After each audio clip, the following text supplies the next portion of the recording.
தாவேகா தலைவர் விஜய் அவர்கள் மீண்டும் விடுமுறை எடுத்திருக்கிறார். என்னங்க ஒரு தலைவர், ஒரு நாள் வேலை ஒரு நாள் லீவு, ஒரு நாள் வேலை ஒரு நாள் லீவு, இப்படியான பேட்டர்னில் தமிழ்நாடு ஒரு அரசியல் தலைவரை பார்த்ததே இல்லையே அப்படின்ட்டு சமூக வலைதளங்களில் பல்வேறு விதமான விமர்சனங்கள். மீதி இருக்கக்கூடிய 9 நாள் அப்போ 4 நாள் தான் தளபதி பிரச்சாரத்துக்கு போவார் அப்படின்னு வாடிக்கொண்டிருக்கிறார்கள் அவருடைய வேட்பாளர்கள். ஒருபடி மேலே போய் ஹாலோகிராமில் விஜயோட 3D உருவத்தை வைத்து ஆடியோ ரெக்கார்ட் பண்ணி ஓட்டு கேட்கக்கூடிய இடத்திற்கு கும்பகோணத்தில் அவருடைய வேட்பாளர் போயிருக்கிறார். விஜய் கையில் இருக்கக்கூடிய பிரச்சார வடிவம் என்னவாக இருக்கிறது, களத்தில் எப்படி எதிரொலிக்கும், விரிவாக அலசுகிறது இந்த செய்தி தொகுப்பு. விஜய் அண்ணா களத்துக்கு வருவார், நம்மளை வெற்றி பெற வைப்பார் அப்படின்னு சொல்லி ஒவ்வொரு தொகுதியில் இருக்கக்கூடிய தாவேகா வேட்பாளர்கள் நம்பிட்டு இருந்தாங்க. ஆனால் அதில் மண் விழுந்திருக்கு. அவரே பிரச்சாரத்துக்கு வாரதில்லை அப்படிங்கிற. ஆமாம், திருப்பி எழுத முடியாது, அவ்வளோ வெயிட்டாக இருக்கிறாரு. எந்த மாதிரியான கட்சியாக இந்த கட்சி இருக்குது, இந்த தலைவர்கள் இந்த கூட்டங்களை எந்த மாதிரி முடிவு பண்ணுறாங்க, இல்லைன்னா விஜய் அவர்கள் தான் இதை மறந்துட்டு இருக்கிறாரா, என்ன நடக்கு தாவேகா கட்சி? ரொம்ப முக்கியமான ஒரு கேள்வியும் கூட. ஏன்னா தாவேகாவுக்கு என்னாச்சு நம்ம நாட்டுக்கு அப்படின்னு ஒரு விளம்பரம் வரும். அந்த மாதிரி முதல்ல என்ன சொல்லிட்டு இருந்தாங்க, எங்களுக்கு பர்மிஷன் கொடுக்கல அப்படின்னாங்க, இதெல்லாம் சதி பண்ணிட்டாங்க அப்படின்னாங்க. தேர்தல் ஆணையம் திமுகவும் சேர்ந்து எங்களை முடக்கிட்டாங்க அப்படின்ட்டு வரிசை ஆதரவு கொஞ்சம் வச்சுக்கிட்டு இருந்தார். ஆக்சுவலாக ஒரு விஜயை சுற்றி ஒரு பெரும் சதி நடந்திருக்கு. மூத்த பத்திரிகையாளர் திரு டிவி சோமு அவர்கள் அதை அம்பலப்படுத்தி உடச்சி பேசியிருக்காரு. என்னென்னா, விஜய் கூட இருக்கிற யாரோ ஒரு ஆள் லெட்டரை கரெக்டாக எழுதி கொடுத்து பர்மிஷன் வாங்கிக்கிட்டு இருக்கான். அது விஜய்க்கு செய்கிற கெட்டது இல்லையா, துரோகம் இல்லையா? ஏன்டா தப்பா லெட்டர் எழுதி கொடுத்தாதான் அவன் ரிஜெக்ட் பண்ணுவான், நம்ம பழியை போட்டு நம்ம பாட்டுக்கு வீட்டில் இருக்கலாம். கரெக்டாக எழுதி கொடுத்து லெட்டரை கொடுத்து நீங்கள் வாங்கிட்டு இருக்கிறீங்க, எதுக்கு இதை பண்ணுறீங்க, யாரா லெட்டரை ஒழுங்காக கொடுத்ததுன்னு விஜயும் இப்போ பதட்டத்தில் இருக்கக்கூடிய நிலையை உருவாக்கிட்டாங்க. தாவேகாவுக்குள்ளேயே ஒரு கருப்பாடு இருக்கு அப்படின்னு இவங்க எழுதி கொடுக்கும் போதே எந்த இடத்த நம்ம ரிஜெக்ட் பண்ணணும் அப்படிங்கிற நினைப்பில் எழுதி கொடுப்பாங்களா? சரி, இது கொடுத்துருக்கு, இதை 2 நாள் கழிச்சு இதை ரிஜெக்ட் பண்ணிருங்க அப்படின்னு சொல்லி ஒரு நாங்கள் தப்பா லெட்டர் கொடுத்தா நீங்கள் பர்மிஷன் கொடுத்தீங்கன்னா நாங்கள் என்ன பண்ணுறதுங்கிற மாதிரி.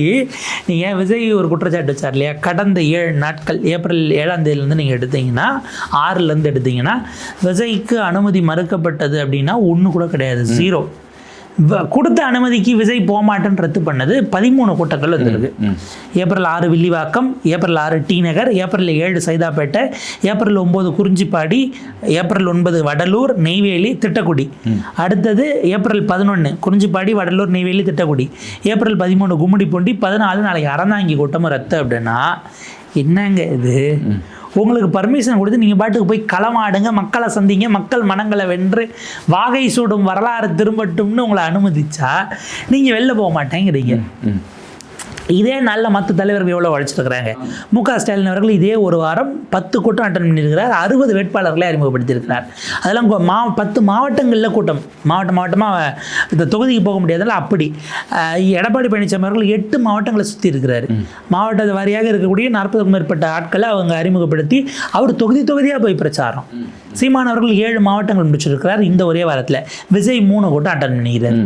அப்போ உங்களுடைய எண்ணம் என்னவா இருக்கு, உழைக்கணுங்கிற அந்த சிந்தனை இருக்கா? இதெல்லாம் எப்படிங்கிறது இதில் மிக முக்கியமான தாவேகா பண்ணக்கூடிய ஒரு மோசமானது, அவங்க தொண்டர்களுக்கே அவங்க செய்யக்கூடிய அநியாயம். கூட்டம் இருக்கா இல்லையாங்கிறத அவங்க சொல்கிற நேரம் இருக்குல்ல, நமக்கு அதுவே பயங்கரமாக இருக்குது. விஜய் கூட்டம்னா முந்தின நாள் அவருடைய கூட்டத்துக்கு வர்றவங்க தூங்காமல் இருக்கிறதுக்கான வேலையை தாவேகா திட்டமிட்டு செய்கிறதுன்னு நான் குற்றச்சாட்டுக்கிறேன். இல்லை, நேற்று கன்னியாகுமரி வந்தபோது காலையில் பார்த்தீங்கன்னா அதில் இருக்கக்கூடிய அந்த பொறுப்புகளில் இருப்பாங்கல்ல, அவங்க ட்விட்டர்லையும் ஃபேஸ்புக்கில் எல்லாம் போட்டுட்ருக்காங்க, மார்த்தாண்டம் வரமாட்டார் தலைவர், திருவனந்தபுரம் வழியாக போக மாட்டார், தயவு செஞ்சு யாரோ தப்பாக பரப்பிட்டு இருக்காங்க, கன்னியாகுமரியில் தான் வருவார், தலைவரை பார்க்குறதுக்கு விருப்பம் உள்ளவங்க கன்னியாகுமரி வந்துருங்கன்னு சொல்லி காலையில் போட்டுட்ருக்காங்க. அப்போ எந்த அளவுக்கு இந்த ஒருங்கிணைப்பு எல்லாம் நடக்கு அப்படிங்கிற ஒரு கட்சியினுடைய பொதுச் செயலாளர்கிட்ட போய், சார் ஏன் சார் உங்கள் கூட்டத்தை ரத்து பண்ணிட்டீங்கன்னா, ரத்து ஆயிடுச்சா நீங்கள் சொல்லி தான் எனக்கு தெரியுங்கிறாரு. நீங்கள் திமுகவில் துரைமுருகன், அதுக்கு முன்னாடி இருந்த பேராசிரியர் அன்பழகன், இல்லை அதிமுகவில் எடப்பாடி பழனிசாமி அவர்களோ, இல்லை அது இதுக்கு முன்னாடி இருந்த அம்மையார் ஜெயலலிதா அவர்களோ, அல்லது நீங்கள் பாமகவில் எடுத்துக்கிட்டால் திரு வடிவேல் ராவணனோ, இல்லை விசிகாவில் எடுத்தால் அவர் ரவிக்குமாரோ, இல்லை சிந்தனை செல்வனோ, இல்லை எந்த கட்சினாலும் எடுங்க, ஃபார் தட் மேட்டர் 10 பேர் இருக்கக்கூடிய ஒரு வளரும் கட்சி லெட்டர்பேட் இயக்கமாக இருந்தாலும் பொதுச் செயலாளர்கிட்ட கேட்டால் அவங்க அந்த காரணங்களை விளக்குவாங்களே தவிர அதை ஒரு தோரணையோடையும் சொல்லுவாங்களே தவிர எங்களுடைய நிர்வாக காரணங்களுக்காக முடிவெடுத்தோம், விரைவில் நடக்கும், தமிழ்நாடே அதிரக்கூடிய அளவுக்கு எழுச்சி மிகு மாநாட்டை ஒன்று நடத்தோம்லாம் இப்படிலாம் பேசுவாங்க. ரத்து பண்ணிட்டாங்களா நீங்கள் சொல்லி தான் எனக்கே தெரியும். அது வேற டிபார்ட்மெண்ட், இந்த டிபார்ட்மெண்ட்டுக்கும் அதுக்கும் சம்மந்தம். அப்புறம் இவரே நைட்டு திருவனந்தபுரம் சாலையில் வந்து தோன்றதுக்கு ஒருத்தர்கிட்ட கான்ட்ராக்ட் கொடுப்பாங்க, இடையில வந்து செடி நட்டுறதுக்கு ஒருத்தர்கிட்ட கான்ட்ராக்ட் கொடுப்பாங்க, மூடுறதுக்கு. அந்த செடி நட்டக்கூடிய ஆள் வரலன்னா இவன் வந்து மூடிட்டு போவான். அந்த மாதிரி நான் வந்து மூடுவேன். அவன் முந்தின நாள் லீவ் போட்டிருப்பான், செடி நட்டிருக்காது, ஏன் வேலையை நான் செஞ்சுட்டு போறேன்னு சொல்லி முடிட்டு போயிட்டு இருப்பான். அந்த மாதிரி இப்போ அந்த நேரத்தை சொன்னேன் இல்லையா, எத்தனை மணிக்கு நாளைக்கு கூட்டம்னா என்னைக்கு சொல்லணும், முந்தின நாள் நாளைக்கு கூட்டம் எங்கன்னு 11:50 ராத்திரி நெல்லைக்கான கூட்டத்தை உறுதிப்படுத்தி ட்வீட் போடுறாங்க. இதெல்லாம் ட்வீட்டு தான். 11:10 காரைக்குடிக்கு ஜி அவர் எங்கே வராருன்னு போடுறாங்க. கன்னியாகுமரிக்கு 11:03, அது 11 மணிக்கு. அப்போ என்ன அர்த்தம், தலைவர் எந்த பாயிண்ட் வர போறான்னு அவன் 11 மணி வரைக்கும் முழிச்சிருக்கணும்.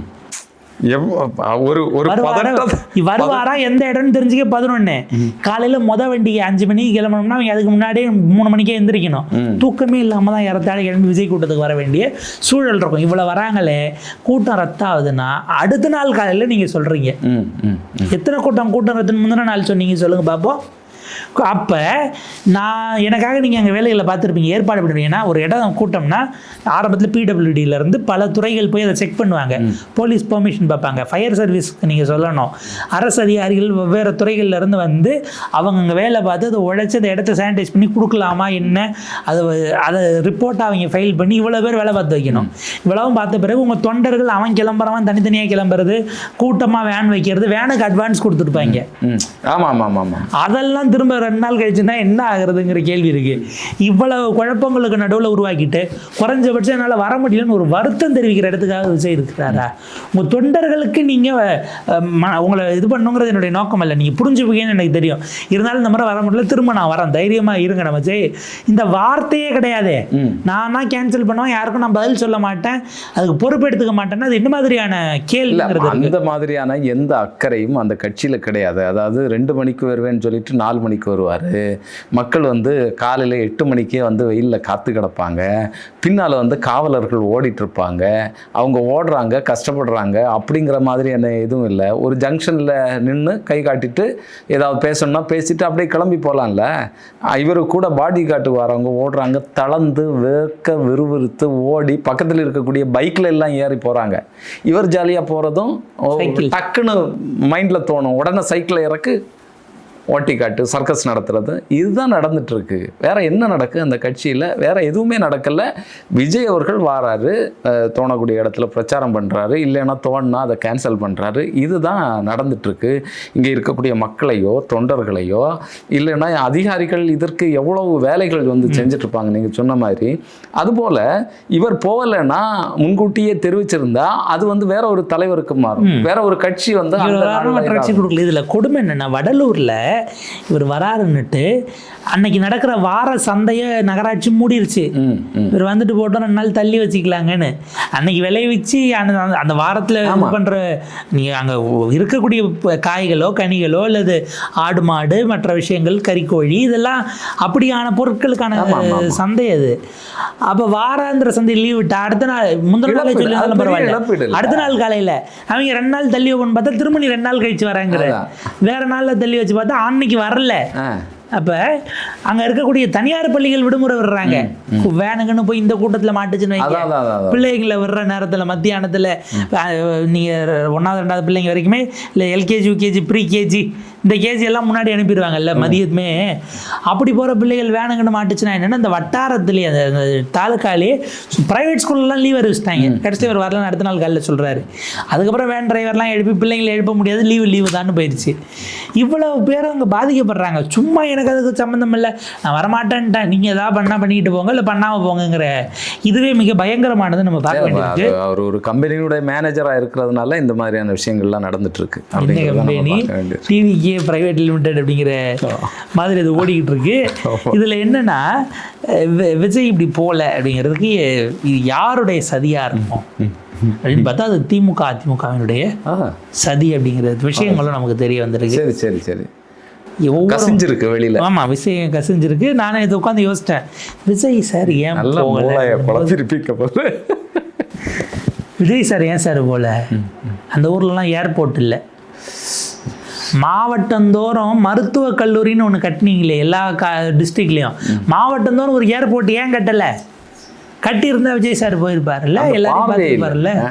இந்த அரசுகளுக்கு அந்த பார்வை இல்லை. இப்படி ஒருத்தர் வந்து தமிழகத்தை காப்பாற்ற வருவார், அவருக்கு வந்து நம்ம ஏர்போர்ட் கட்டி கொடுக்கணும் அப்படிங்கிறதெல்லாம் இவங்களுக்கு தெரிய வேண்டாம். 55 வருஷமா நீங்கள் ஆட்சி பண்ணியிருக்கிறீங்க. அண்ணா ஏன் ஏர்போர்ட் மாவட்டந்தோறும் கட்டணும்னு சொல்லலை? அதுக்கப்புறம் அந்த கலைஞர் ஏன் சொல்லலை? எம்ஜிஆர் ஏன் சொல்லலை? ஜெயலலிதா ஏன் சொல்லலை? இவ்வளவு பேருடைய சதி, சதி கோட்பாடு. இன்னும் கொஞ்சம் பேக் போனோம்னா இவங்க கொள்கை தலைவரான காமராஜர் ஏன் ஏர்போர்ட் கட்டலன்னு கூட கேட்கலாம். கொள்கை தலைவர்னால அவர் அதை கேட்க மாட்டார். அவர் பள்ளிக்கூடங்களை உருவாக்குன நேரத்தில் 4 ஏர்போர்ட்டை கட்டியிருக்கலாம், அந்த மாதிரி ஏதாவது செஞ்சுருக்கலாம். இதில் என்னென்னா அவருக்கு ஒரு விஷயம் தெரியாது. ஒசூரில் நம்ம ஏர்போர்ட்டை கேட்டுக்கிட்டு இருக்கோம், அதுக்கு இவங்க கொடுக்க மாட்டாங்க. ஏன்னா பக்கத்தில் பெங்களூர் ஏர்போர்ட் இருக்குது, இத்தனை கிலோமீட்டருக்கு வரக்கூடாது. ஆனால் அதுலேருந்து இந்த பக்கம் சைடில் பார்த்தீங்கன்னா ஆந்திராவுக்கு அவங்க அங்கே ஏர்போர்ட் போடுறாங்க, அதை பர்மிஷன் கொடுக்குறாங்க. ஏன்னா சந்திரபாபு நாயுடு கூட்டணியில் இருக்கிறாப்புல, இத்தனை கிலோமீட்டருக்குள்ளே ஏர்போர்ட் இருக்கணுங்கிறது அவருக்கு தெரியுமா தெரியாதான்னு தெரில. இப்போ இந்த மாதிரிலாம் நாளைக்கு சொல்லுவாங்க பாருங்கள், விஜய் பிரச்சாரத்துக்கு போகக்கூடாது என்பதற்காக ஏர்போர்ட் இல்லாதது விஜயினுடைய தவறா? நீங்கள் சொல்லுங்க. சும்மா ஆவணம் எல்லாத்தையும் தளபதி மேலே நீங்கள் படிய போட்டிங்கன்னா, நான் வந்து ஒரு தாவேக்கா ஆர்வலர் சார், இதெல்லாம் அப்படி சொல்கிறதெல்லாம் நான் ஏற்றுக்க முடியாது, நான் ரொம்ப வருத்தப்பட்டுருவேன் அப்படிங்கிறதெல்லாம் பதிவு பண்ண வேண்டிய. ஏற்கனவே 2 தொகுதியில் திமுக காரங்க நிற்கிறாங்க, அது தெரியும்ல? அப்படியா? ட்ரிப்ளிகன். சேப்பாக்கம் 1, உதயநிதி 2 தொகுதியில் நிற்கிறாருல்ல, சேப்பாக்கம் 1, திருவல்லிக்கேணி 1. அந்த மாதிரி இவர் 2 நிற்கக்கூடாதாங்கிற அளவுக்கான விஷயங்கள்லாம் இருக்கும்போது விஜய் என்கிற ஒரு தலைவர் அவர் முற்றுமுழுதாக அவர் எவ்வளவுக்கு எவ்வளோ அதிகமாக வாங்குறாரோ அவ்வளவுக்கு அவ்வளோ நஷ்டம் அதிமுகவுக்குங்கிற ஒரு நிலைப்பாடு தான் இன்றைய தேதிக்கு இருக்குது. அவர் அதிமுக அதிக நஷ்டம் படக்கூடாதுங்கிறதுக்காக வெளியிலே பிரச்சாரத்துக்கு போகாமல் இருக்காரா அப்படிங்கிற ஒரு கேள்வியும் எழுது. அறந்தாங்கிக்கு போகிறத கேன்சல் பண்ணிவிட்டு தருமபுரி போகிறாரு. ஏன்னா அறந்தாங்கியில் போனால் கூட்டம் மட்டும்தான், தருமபுரியில்னா ரோட் ஷோ கிடைக்கும், மாசம் அங்கே தான் காட்ட முடியும். அங்கே தான் இப்போ சைக்கிள் வாங்கி வச்சிருக்கிறதுனால சைக்கிள் ஓட்ட வேண்டியதாக இருக்குது. அப்போ இந்த சர்க்கஸ் எல்லாம் காட்டுறதுக்கு உங்களுக்கு ரோட் ஷோ போனால் தான் அந்த மாதிரியான விஷயங்கள் வந்து செய்ய முடியும். ஹைவேஸில் ஓட்டினா தான் அந்த சைக்கிளுக்கு மரியாதை. நீங்கள் பாட்டுக்கு சும்மா மண் ரோட்லேயும் சிமெண்ட் ரோட்லேயும் ஓட்டினா அந்த சைக்கிளினுடைய மதிப்புக்கு அது மரியாதை இல்லையா?